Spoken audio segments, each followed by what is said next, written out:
Hello, Shane here from Ascending Harvest. I'm here to talk to you today about your microgreen tray. When you receive your tray, it's actually going to be two trays. So you're going to have one tray that's a perforated tray. I don't know if you can see, but there's holes in this tray. And then you have another tray that is your soil and seeds. And if you look in this tray, you might see a few seeds. Like I can see a couple of seeds right there. Don't worry about that. The seeds don't have to be buried. And your tray will come like this with the perforated tray sitting in the top.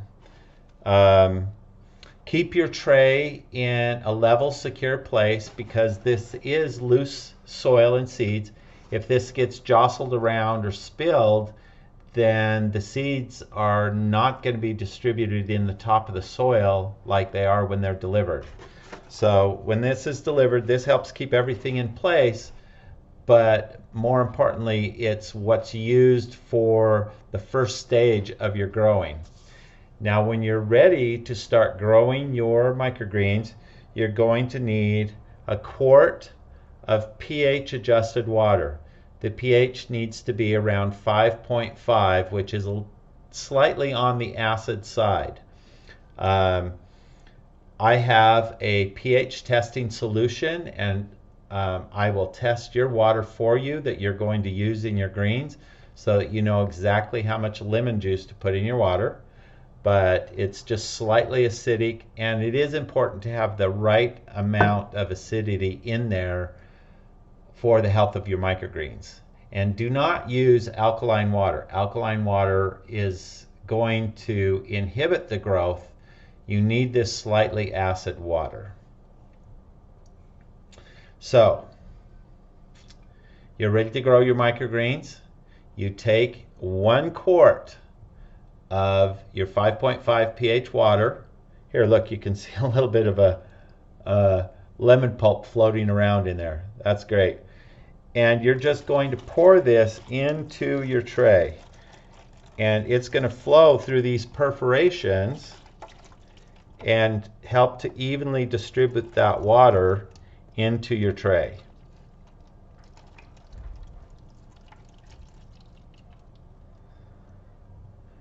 There we go. Now that's going to drain into there. Leave that for a few hours or for a day, not longer than a day. And I'm going to turn off the recording and come back after that's had a chance to drain through.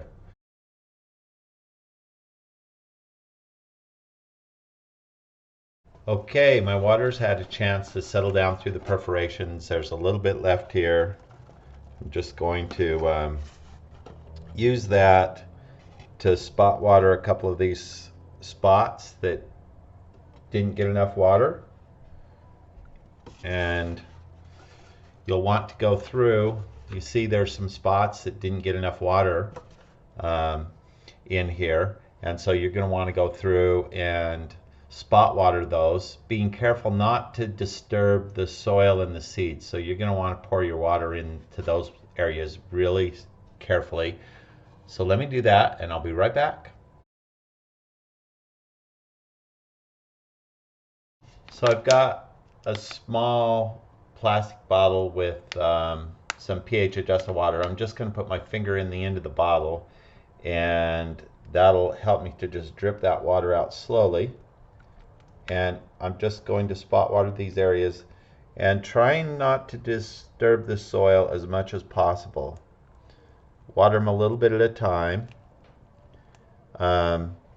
because if you disturb that soil, you're floating those seeds together, and we've tried to be careful and get those seeds evenly distributed. So the more you disturb it, the more uneven your microgreens are going to grow. So it's not a big deal, but you know, it's always better to be careful and not need it than not be careful and need it. Anyway, that's looking pretty good.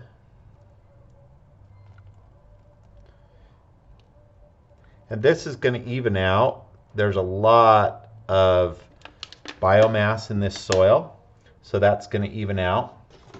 Now my perforated tray, we're still going to use that. It's got a lot of dirt and maybe some seeds and stuff stuck to the bottom. So I'm going to brush this off into the bottom tray, and I'll be right back.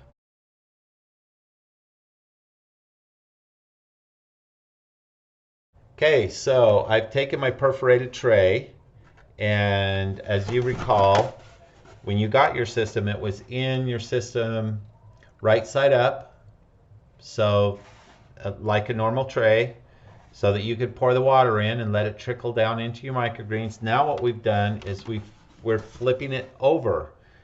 I've cleaned the dirt and any seeds that were on there off into my bottom tray.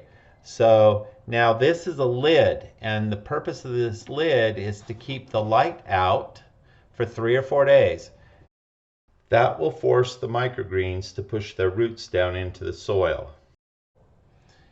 And after 3 or 4 days, you're going to take this off. You're going to know when to take it off because those microgreens are going to be about 1/2 inch to 1 inch tall. They're going to be very yellow because they haven't had any light for photosynthesis, but their roots are going to already be established. And at that point, you'll put them into moderate light. Don't put your greens in strong sunlight because some of the greens in the salad mix don't want strong light. They want moderate light. So use a grow light, put them in a window, but not a south-facing window. And until then, a perfect place to keep your microgreens is on top of the fridge. That's usually one of the warmer places in your home. And microgreens like about 75 degrees. A little colder is okay, a little warmer is okay.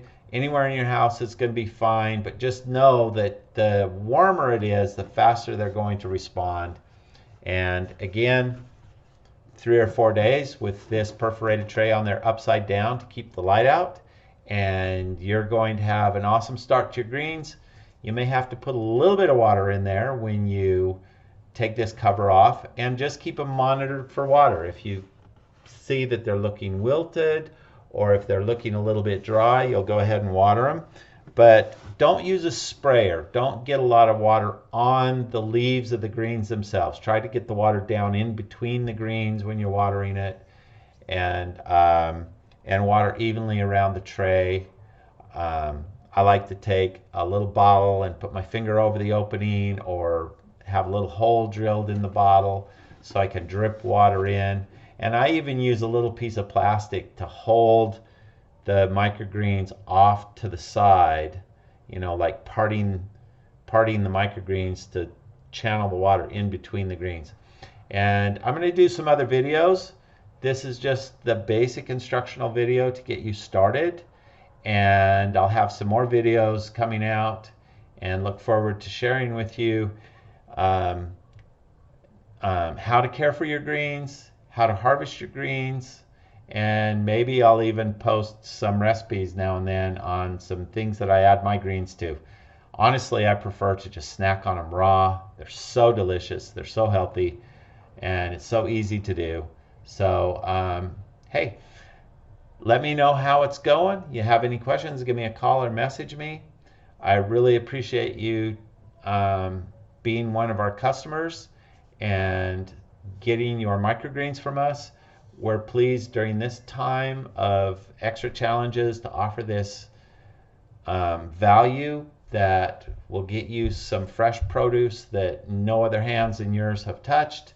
And hopefully you really enjoy that, and not only continue to